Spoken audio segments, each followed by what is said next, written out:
ಮುಂಗಾರು ಬಂದಿದೆ, ಆದರೆ ಮಳೆ ಮಾತ್ರ ಮನೆಗೆ ಬರೋ ಗೆಸ್ಟ್ಗಳ ರೀತಿ ಬಂದು ಹೋಗ್ತಾ ಇದೆ.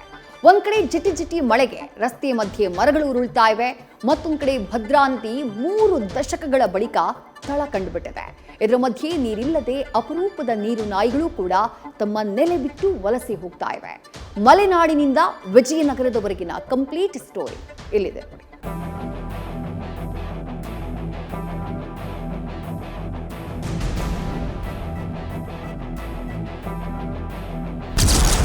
ಮುಂಗಾರು ದುರ್ಬಲತೆ ನಡುವೆ ಮಲೆನಾಡಿನಲ್ಲಿ ಜಿಟಿ ಮಳೆ. ಮಲೆನಾಡಿನಲ್ಲಿ ಮುಂಗಾರು ದುರ್ಬಲತೆ ನಡುವೆಯೇ ಚಿಕ್ಕಮಗಳೂರು ಜಿಲ್ಲೆಯ ಕಳಸಾ ಭಾಗದಲ್ಲಿ ಜಿಟಿ ಮಳೆಯಾಗ್ತಿದೆ. ಜೊತೆಗೆ ಬೀಸ್ತಿರೋ ಗಾಳಿ ಅವಾಂತರವನ್ನು ಸೃಷ್ಟಿಸುತ್ತಿದೆ. ಗಂಗನಕುಡಿಕೆ ಗ್ರಾಮದ ಬಳಿ ಬೃಹತ್ ಮರ ರಸ್ತೆ ಮಧ್ಯೆ ಉರುಳಿ ಬಿದ್ದ ಪರಿಣಾಮ ಕಳಸಾ ಕೊಟಗೆಹಾರ ರಸ್ತೆಯಲ್ಲಿ 1 ಗಂಟೆಗೂ ಹೆಚ್ಚು ಕಾಲ ವಾಹನ ಸಂಚಾರ ಸಂಪೂರ್ಣವಾಗಿ ಸ್ಥಗಿತವಾಯಿತು. ಪ್ರವಾಸಿಗರು, ಸ್ಥಳೀಯರು, ವಾಹನ ಸವಾರರು ಮಳೆಯ ನಡುವೆಯೇ ಪರದಾಡಬೇಕಾಯಿತು. ರಸ್ತೆ ಬದಿಯಲ್ಲಿರುವ ನೀಲಗಿರಿ ಹಾಗೂ ಅಕಾಶಿಯ ಮರಗಳು ಸ್ವಲ್ಪ ಗಾಳಿ ಬಂದರೂ ಅಪಾಯ ತಂದೊಡ್ಡುತ್ತಿರುವುದು ಆತಂಕ ಮೂಡಿಸಿದೆ.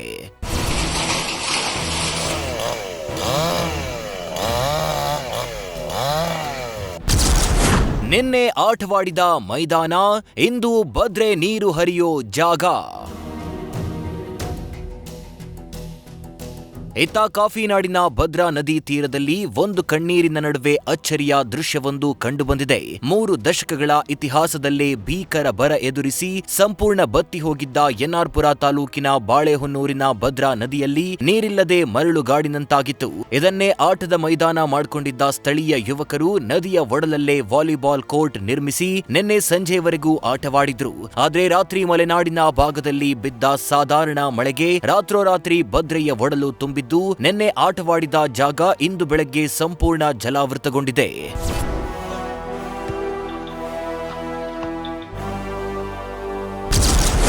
ಎಪ್ಪತ್ತೊಂದು ಟಿಎಂಸಿ ಜಲಾಶಯದಲ್ಲಿ ಉಳಿದಿದ್ದು ಕೇವಲ 24 ಟಿಎಂಸಿ. ಅರ್ಧ ಕರ್ನಾಟಕಕ್ಕೆ ತಟ್ಟಲಿದೆ ಭೀಕರ ಕುಡಿಯುವ ನೀರಿನ ಕಂಟಕ. ನದಿಯಲ್ಲಿ ನೀರೇನೋ ಬಂದಿದೆ, ಆದರೆ ಜಲಾಶಯಗಳ ಪರಿಸ್ಥಿತಿ ಮಾತ್ರ ತೀವ್ರ ಆತಂಕಕಾರಿಯಾಗಿದೆ. ಶೃಂಗೇರಿ ಮತ್ತು ಕೊಪ್ಪ ಭಾಗದಲ್ಲಿ ನಿರೀಕ್ಷಿತ ಮಳೆಯಾಗದ ಹಿನ್ನೆಲೆ 71 ಟಿಎಂಸಿ ಸಾಮರ್ಥ್ಯದ ಭದ್ರಾ ಜಲಾಶಯದ ನೀರಿನ ಮಟ್ಟ ಕೇವಲ 24 ಟಿಎಂಸಿಗೆ ಕುಸಿದಿದೆ. ಶಿವಮೊಗ್ಗ ಜಿಲ್ಲೆಯ 3 ಪ್ರಮುಖ ಜಲಾಶಯಗಳಲ್ಲೂ ದಿನದಿಂದ ದಿನಕ್ಕೆ ನೀರು ಖಾಲಿಯಾಗ್ತಿದೆ.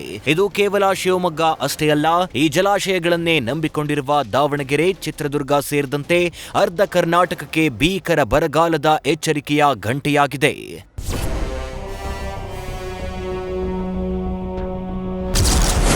ವರುಣನ ಮುನಿಸಿಗೆ ವಲಸೆ ಹೊರಟ ನೀರು ನಾಯಿಗಳು. ಈ ಭೀಕರ ಬರದ ಛಾಯೆ ಬರೀ ಮನುಷ್ಯರನ್ನಷ್ಟೇ ಅಲ್ಲ, ಮೂಕ ಪ್ರಾಣಿಗಳನ್ನು ಬಿಟ್ಟಿಲ್ಲ. ವಿಜಯನಗರ ಜಿಲ್ಲೆಯ ಹೊಸಪೇಟೆ ತಾಲೂಕಿನ ಹಂಪಿ ಬಳಿ ಇರೋ ತುಂಗಾಭದ್ರಾ ನದಿಯಲ್ಲಿ ನೀರಿಲ್ಲದ ಕಾರಣ ಅಲ್ಲಿನ ನೀರು ನಾಯಿ ಸಂರಕ್ಷಿತ ಪ್ರದೇಶದಿಂದ ಅಪರೂಪದ ಪ್ರಭೇದದ ನೀರು ನಾಯಿಗಳು ವಲಸೆ ಹೋಗಲಾರಂಭಿಸಿವೆ. ನೀರಿನ ಆಸರೆ ಹುಡುಕ್ತಾ ಬಂದ 3 ಅಪರೂಪದ ನೀರು ನಾಯಿಗಳು ಹೊಸಪೇಟೆ ನಗರದ ಧೋಬಿ ಘಾಟ್ ಕಾಲುವೆ ಬಳಿ ಪ್ರತ್ಯಕ್ಷವಾಗಿದ್ದು, ಕಾಲುವೆಯಾಚೆ ಕುಳಿತು ವಿಶ್ರಾಂತಿ ಪಡೆಯುತ್ತಿದ್ವು.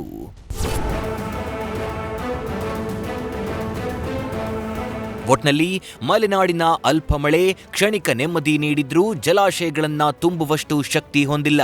ಮಳೆಗಾಗಿ ರೈತರು ಕಾಯ್ತಿದ್ದಾರೆ, ನಗರಗಳು ಕಾಯ್ತಿವೆ, ಜಲಾಶಯಗಳು ಕಾಯ್ತಿವೆ. ಈಗ ವನ್ಯ ಜೀವಿಗಳು ಆಕಾಶದತ್ತ ಕಣ್ಣಿಟ್ಟು ನಿಂತಿವೆ ಅನ್ನೋದಂತೂ ಸತ್ಯ. News first bureau. News first ನಿರ್ಭೀತಿಯಿಂದ ನಿಮ್ಮ ಪರವಾಗಿ.